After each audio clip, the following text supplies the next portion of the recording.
Hello, everyone, and thank you so much for joining the Nonprofit Learning Lab's free online webinar.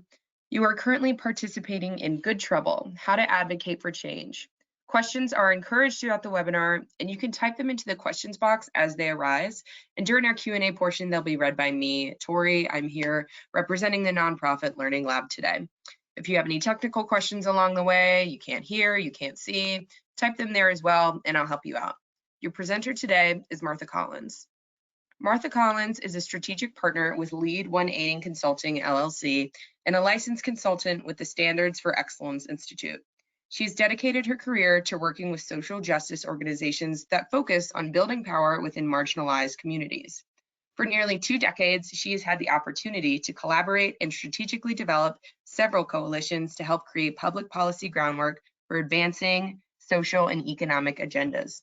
Martha also has extensive nonprofit advocacy experience in the areas of protecting work family-friendly policies, promoting an electoral process that is free, fair, and accessible for all, and fighting for race and gender-based equity that benefits everyone in the community.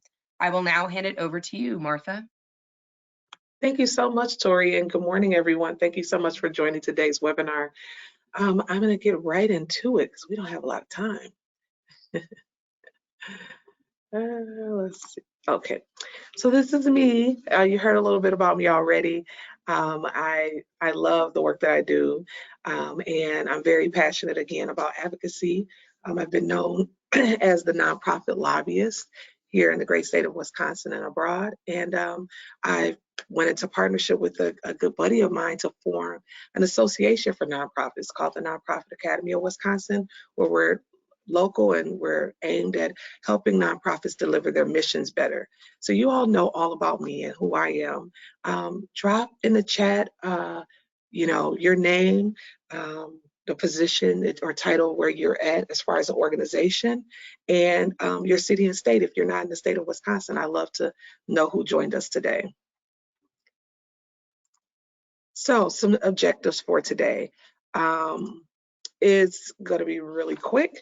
We're going to brush up on the knowledge of what the law says you can do and can't do as a nonprofit. We'll examine some real life examples of nonprofit work, policy work, and then we'll just talk about ways that you can engage in your state or local municipalities on policy work within your nonprofit organization. So a really quick icebreaker. I'm also curious to know, have you ever lobbied or been an advocate for an organization, a cause, or an issue? If you want to put a yes or no also in the chat, or I'm sorry, there's a poll. We're going to see and kind of gauge how many folks on the call today has had a little bit experience in doing this. So again, yes or no, have you ever lobbied or been an advocate for an organization, cause, or an issue? Everyone should see a poll coming across their screen. I'm seeing some really awesome engagement, both with the poll and in the chat box. And I will be closing the poll and sharing the results momentarily. Awesome. Thanks, Tori. As we wait, the pictures at the bottom are just things I've collected over time of doing this work. The picture on the left is a coalition here in the state of Wisconsin that was fighting to raise minimum wage. Many of you probably heard Fight for 15. So this picture is a little dated, maybe 5 or 6 years ago, where we stormed the Capitol and basically told our legislators to walk in our shoes. At the podium is one of our elected officials talking about why he supports raising minimum wage. The middle picture is a young lady who was talking about school lunch and the importance of healthy school lunch at her school. And then the far right is seniors. That is, as you can read on their plates, their paper plates, don't take our food away or don't take our food. And so they're talking about senior hunger. So again, I'm not sure if the poll results are in just yet. Yes, so we have almost a 50-50 split today, with 49% saying yes and 51% reporting no. Oh, wow. You know what? It should be 100% because we always advocate for something, right? The best advocates, I giggled with the middle picture, is usually kids. They advocate to stay up longer, to get ice cream before dinner. to get that toy out of the store. We all are always advocating. So let's jump into it. We throw the term advocacy around. What is it, right? It's active support for a cause, idea, or policy, according to American Heritage Dictionary. And in my daytime, when I'm not doing consulting work, I work for an anti-hunger organization. And one of the most important ways we work to end hunger is through advocacy. It's identifying a problem, it's advancing policy solutions through research, public pressure, coalitions, and direct lobbying. And I'll talk to you a little bit more about what direct lobbying is. We work with our elected officials, government agencies to strengthen and improve programs that feed families in our community. So again, in our work, if we're definitely dealing with mission-driven work, we're advocating all the time. And so lobbying is a form of advocacy. Other forms of advocacy is educating our policymakers and the public, encouraging voting registration. We've all probably have done something of that nature, as well as organizing communities on issues. And so again, interchangeably, advocacy, lobbying, those terms are thrown around, and we constantly do it throughout our personal and professional lives. So it gets sticky with nonprofits. Oftentimes people are very confused. Can we lobby? Can we not lobby? But this right here slide talks about how in '76 legislation was passed for public charities to have the right to lobby up to a specific percentage. Usually it's around 20% of your annual expenditures. And oftentimes nonprofits are nowhere near using the capability of the amount of lobbying hours and time, out of fear that they think they can't do it. It's not legitimate. They're not protected. But Congress has already decades ago set this standard for us. Again, but wait, we can't lobby, right? It's often said, but your work every day is to advance your mission. So lobbying is a key strategy in order for you to do that. You're influencing legislation when you're lobbying, and it's okay for you to do that as a tax-exempt 501c3. So why should you lobby and engage advocacy efforts? Many times, a lot of direct service nonprofits are, I just want to give out my bag or my box of food to families in need. But lobbying is so important for several reasons. And I'm just going to pop them all up here for sake of time. It does so much. As I talked about the pictures before, nonprofit lobbying has worked to ending poverty and has led a number of states to passing and earned income tax credit legislation, increasing minimum wages, in order to play a key role in legislation. They've also protect clean air and safe water and water reduction, increased funding for affordable housing and childcare, improve transportation. So it's so important to build these policies that basically improves people's lives through lobbying efforts. It informs the public. I feel like once a swelling happened around the Fight for 15, we're taking that issue to the legislation, not only in the city of Milwaukee here in Wisconsin, in the Midwest, but the country, the world noticed, right? So you're giving a voice to a lot of silent minority folks that has really all the power. And so it's so important, and this is why we do it. As talked about direct lobbying versus grassroots lobbying. The simple version of this is lobbying is an attempt to influence specific legislation by communicating views to legislators. That's direct lobbying. But then grassroots lobbying is asking people to contact their legislators. So how many of us have received an email or some type of a text message that has asked us to do something by a certain time? By the end of today, by the end of the week, contact elected officials, so and so, right? And so it's allowable, it's prohibited, and it's two different ways of how you communicate. If you're as an agency directly doing it, or if you're asking your membership or the constituents you serve to do it. I can just keep beating you over the head with this. It's allowed. Nonprofits, this is how you're educating folks. And I know everyone isn't in the state of Wisconsin, but you'll get these slides afterwards. And this link, it gives you the guidelines here and becoming having a lobby license in our state. You don't need to become a registered lobbyist if you're an unpaid volunteer or anything like that if you're contacting your own legislator. But sometimes nonprofits like to hire a lobbyist. I'm a registered lobbyist in the state of Wisconsin, or get someone that's on staff to become registered lobbyist for the agency just to protect themselves. And so, of course, 501c3s are strictly forbidden in any political activity on behalf of a candidate or a political office. But in regards to issues, this is so important that you're educating elected officials about that. So, community partnership and buy-in. Where do you start? You know, it all starts from a simple communication and relationship, a dialogue.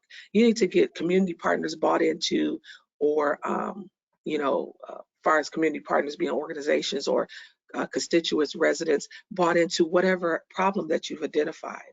So I'm going to ask this question. You can go ahead and put in the chat. For the agencies you are working with, these boards you're serving on, who is your community? Who are the folks that you are trying to help in any specific type of issue that the organization, the mission is focused on? I ask that question because oftentimes people get confused on who their community is. So you want to put in the chat box who your community is. For myself, working for an anti-hunger organization, my community is the number of vulnerable populations that experience food insecurity. That could be children, that could be seniors, elders. So who's the community that you're serving? While you're doing that, I'm going to talk a little bit more about the community partnership and buy-in. So these tactics are ways of doing that. Oftentimes it's asset mapping exercises where you want to invite a number of residents or community organizations to map out the issue that's been identified. There's oftentimes focus groups where you bring in people together that's directly impacted and receive feedback from them. And from those, a number of community leaders and champions swell up from their testimonies and their stories. And then there's different community listening sessions and such. And so I'm not sure if folks had an opportunity to answer that question, who your community is. And I'm going to go to the next slide, where it talks a little bit about the community listening session. So again, working for anti-hunger, the USDA has reached out and has said, we're looking for participants to come and be a part of these community listening sessions. We want you, food banks, food pantries, homeless shelters, to host these sessions, because there's going to be hearings to talk about the thrifty food plan. The thrifty food plan is something that talks about SNAP, or Supplemental Nutrition Assistance Program, benefit allotments. It's something that has not been updated in over 40 years. And so we know how the cost of living and how expensive things are now just to maintain basic needs. So the USDA wants to get feedback from participants so that they can make a conscious decision when making changes in the Farm Bill as it relates to SNAP. And so, we're oftentimes recruiting and collecting those stories if people can't participate in person or these days virtually, so that we can share those comments or testimonies with our public officials, with our elected officials, in order to make change that real change that will really impact and change folks' lives. And so community session, again, is one example. And again, out of that, these community leaders or champions are born. This picture here shows a bunch of anti-hunger advocates on a Zoom talking with Congresswoman Gwen Moore. Congresswoman Gwen Moore is our congresswoman here in the state of Wisconsin. She is like the second column, the second box. And these hunger advocates were all talking to her about the importance of child hunger. 1 in 5 children here in the state of Wisconsin is experiencing food insecurity. So that conversation happened, and Congresswoman Gwen Moore, Senator Bernie Sanders, Senator Kirsten Gillibrand, and Representative Omar was able to put legislation together around the Universal School Meals Program Act, which provides adequate access to healthy meals for children. And this act, I'm so excited, was just introduced this week, and it came from a lot of our lobbying and advocating with our elected officials, on the congressional level, and sharing those stories. Folks on this Zoom virtual meeting, in-district meeting with Congresswoman Gwen Moore, shared their stories. And, that is so important because they need to be educated and use these stories on the floor to advocate of why they're supporting or why they oppose a certain bill. So again, it goes all the way back to the nonprofit that identifies these different champions for your issue and cause. So again, we're talking about tactics of engaging the public. How are we going about doing that? And you have to really examine your organization's programs, their projects, their activities, their communication. How are you collecting this information and really honing it? Are you using it in a piece in a direct mail opportunity, or are you collecting petitions and signatures for a specific thing? And so it's so many different ways that you can engage the public, but it's so important that you hone on what's the best fit for your organization so that you can use it in an appropriate way. So really quickly in the questions feature box, I want you all to share with each other in this past year, what has been some creative ways that your organization has invited, encouraged, or facilitated a two-way exchange of information and ideas between your organization and the public or elected officials that's in your area? So I'm very curious. We've been in a pandemic. It's been definitely a learning curve for many of us, especially for the nonprofit sector. What are some creative ways that you have found that you've been able to engage with the populations that you're serving as an organization, as well as with your elected officials? So everyone can engage in the questions box, and I will make sure Martha can see those as you guys think about it. Awesome. Thank you, Tori.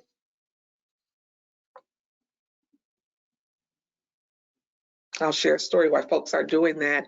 Again, being an anti-hunger organization, around the holidays, we were distributing turkeys and things like that for Thanksgiving. And we invited a number of elected officials to come while we were doing our food distribution as we were moving about throughout the city in different districts.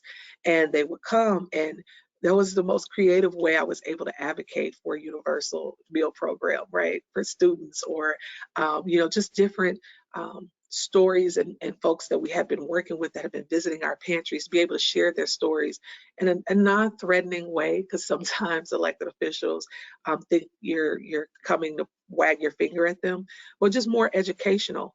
And then was able to share with the volunteers, with the cars that were pulling up, the different services and programs that we had going on during the pandemic, how they can get access to food and how they can get access to some of the federal nutrition programs. So it was this two-way of communicating with the populations that we serve, but then also with the decision makers and with the public officials. Oftentimes some electeds might just come for a photo op. Let's just be clear.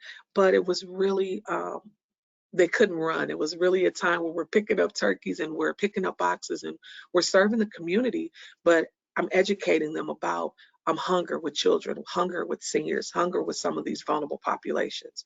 So again, it was a creative way. Who knew I would be able to lobby my elected official passing out turkeys, 6,000 turkeys the week before Thanksgiving. But what other creative ways have you all noticed in this last year that you were able to do the same?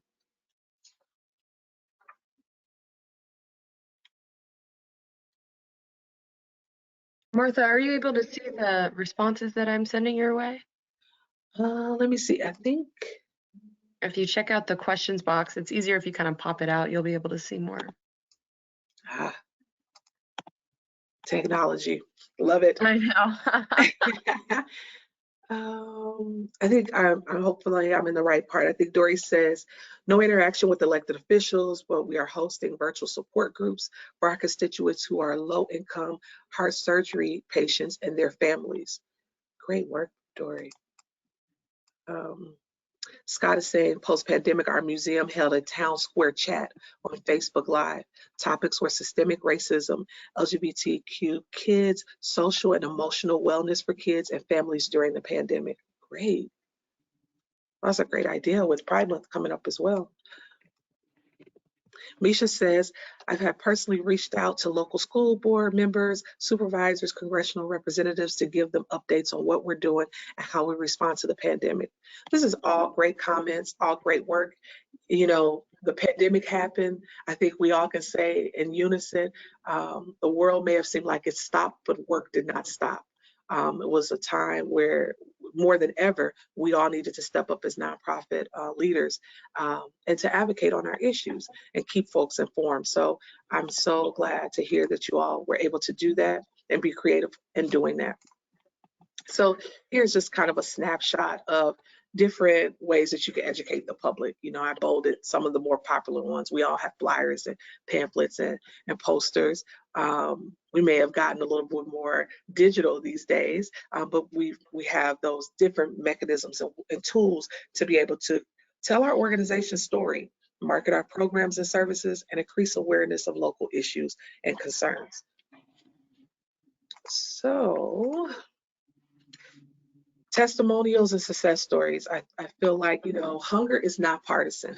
So everyone, you know, is very passionate or would agree that no one should go hungry here in the United States. And so I love to collect stories from individuals that we work with directly and use those testimonies and turn them into success stories. And so here's just the image of a virtual town hall meeting we had this year about pandemic EBT. Pandemic EBT is a federal nutrition program, temporary food program for families who have children at school age, who kids were learning from home virtually. And so it allows some dollars, some monetary to go into parents' pockets in order to purchase food for kids that are now learning from home.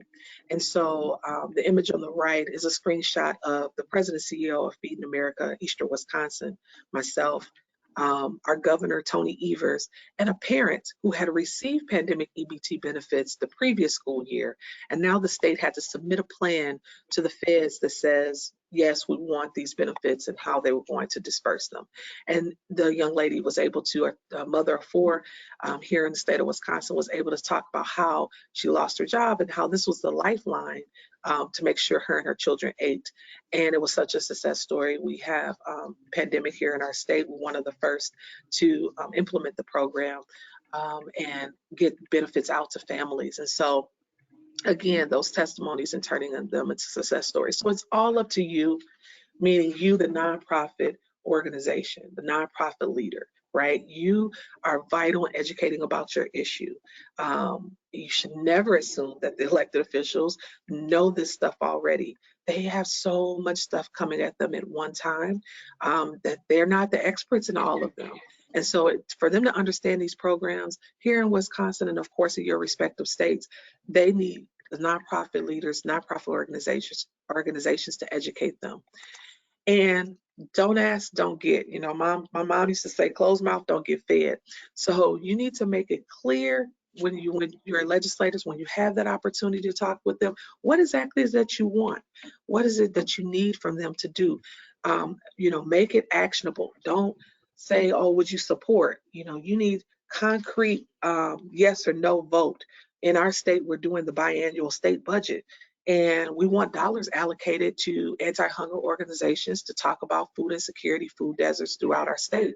And so we need to say, are you willing to support $5 million towards blah, blah, blah, and pause and wait, yes or no, and let them, you know, think about that, but give you a confirmed yes or no. It's very important. It's important to educate them, but also to make these asks, to share and testify, give the comments and things of such in our town halls or virtual industry meetings or whatever. There's a number of American Rescue Act funds that's coming to our respective states. And everybody's trying to figure out what to do with this money. What's the nonprofits that need to identify folks to lobby on their behalf, whether it's staff, whether it's volunteers around these issues, educate them about these issues and make the specific ask. What would our mission here at my anti-hunger organization is to solve hunger. That's literally our mission statement. You know, so what would help you to solve hunger? Well, money. Well, how much money? What exactly do you need? So be very, very specific. In the next 14 days, so 2 weeks, I would love for you all to make a commitment to create a strategy plan for your nonprofit organization, to make an advocacy plan if you do not have one already. If you do, to go back and look at that. That's a document that's ongoing, living, breathing document that you should often check and look into. And, again, it always starts first with that problem, identifying a problem. So doing your homework, looking into the data, talking about the issues. And is your organization identifying these issues, or the folks that you're serving, your community, again, are they telling you what their issues are? And then, providing the data, the information, all of that to your elected officials. Make sure you identify your message and your messengers, right? Who's sharing that story of the organization and the work, but going out and making those asks, talking to the elected officials, getting them to say yes to something and actually implement it. Because that's another piece. When you're lobbying, when you're advocating for something, oh, yes, I support that. Yes, I will do that. And then no one circles back around, so it's not implemented. Or if it is, no one is monitoring it and evaluating it. So this is a cycle. Again, it's in a circle because it's a living, breathing thing that starts and never really finishes. Remember that it is a marathon, not a sprint. Change takes a long time. I remember, again, 5-6 years ago, we were talking about Fight for 15, talking about raising minimum wage, and people were like, "You're crazy." And now it's like a no-brainer, right? Because we knew it was not going to be a sprint, but definitely a marathon. So in the next couple of weeks, look at your organization's advocacy plan. Set that strategy plan up if you don't have one. And 3 things I want you to remember today: communicate, engage, and educate. You want to be able to communicate effectively, have that two-way exchange of information with not only the people you serve, but also the elected officials. Engage. Every nonprofit looks different, but keep in mind that buy-in from your community members will gain relational equity and asset in creating long-lasting change for your community, for your state, for your town. And educate. Tools are effectively telling your organization stories. What tools are you effectively using? And I know these days we've been using more digital. We've been using more online social media, things of that nature. Things like this, GoToWebinars and Zoom and such. But is it effectively telling your story? Are you involving people from diverse backgrounds and ensuring that the final product is relevant, it's accessible to all, and is what you want out there? So these 3 things I want you to remember as a nonprofit that's just getting into more advocacy and lobbying work. And then the great late John Lewis, obviously I named this webinar after him. I love getting in good trouble. Vote always. You're never too young. As you saw from the second or third slide, I had a young girl that may have was 9, 8 years old. So I'm sure some of our older adults that were at 80 or 70 or 80 years old. And so you got to speak truth to power at whatever place you're, whatever age you're at. Becoming a racial equity broker and never give up. Lewis was elected in Congress in '86. He talked about creating a national museum that would have chronicle history and culture and success of Black Americans. The bill was passed in '03, but the National Museum of African American History and Culture did not open its doors until 2016. He understood transformation takes time. He was persistent. He never forgot his history. He pursued equity, and he got in a lot of good trouble. So I hope you all continue to do the same. Again, I'm Martha Collins. I'm known as the nonprofit lobbyist. I love teaching people how to do just that. I base my teachings off of the Standards for Excellence, which is an ethics and accountability code for nonprofit sector. It's a 3-part series. Once completed, you'll receive a certificate of completion, and it's done in conjunction with the Nonprofit Academy here in Wisconsin. And let's stay connected. Again, I'm a strategy partner. Let's talk.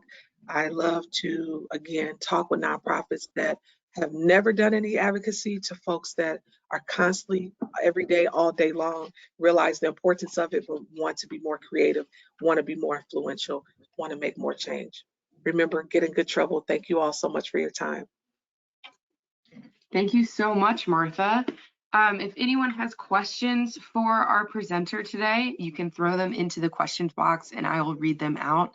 I know we had one earlier and I just lost it. Here we go. This question is coming from Kathleen from a bit earlier in your presentation, asking, What are the percentage limits on corporate companies when it comes to lobbying? Oh, with corporate companies, I don't want to give you misinformation. I'm so familiar with the nonprofit sector, and I know that's 20% of the expenditures.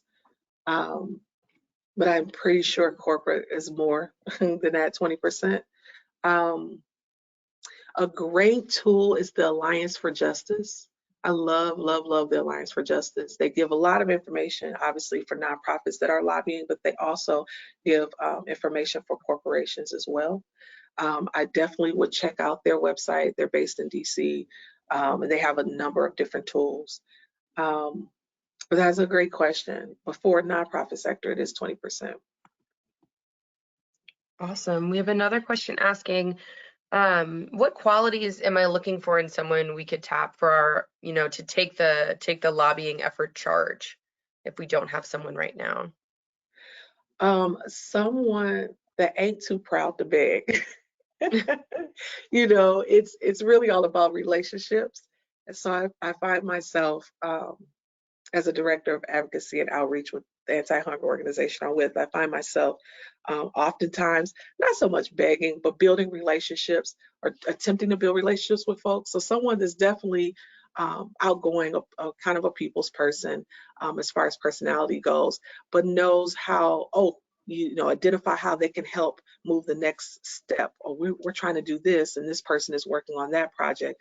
And if they're not available or interested, do you know someone who is? Always leaving that remaining question out there of, okay, well, you don't have the time or you don't see how this connects or the fit, but do you know someone who is? So I think someone that can really build relationships, have like kind of an organizer background. My background started with community organizing. So having that community organizing background, passionate about the community, about a specific issue, but more importantly, just being able to talk about the issue and make an ask, because that's what this all comes out to. You want something. Everyone wants something. Every organizer know when you meet with someone and have a one-on-one, you don't want to walk away from that meeting without asking for something. And so someone that feels comfortable with that, doing that. Great. Thank you, Martha. This is going to take us to time. I want to let everyone know this is going to be the formal end of the workshop, and that all materials in today's recording will be made available on our website. You'll also be sent a follow-up email by the end of the day tomorrow. Thank you so much, everyone, for participating in Good Trouble, How to Advocate for Change. And again, thank you, Martha, for educating our community today. Thank you, Tori, and thank you everyone for attending.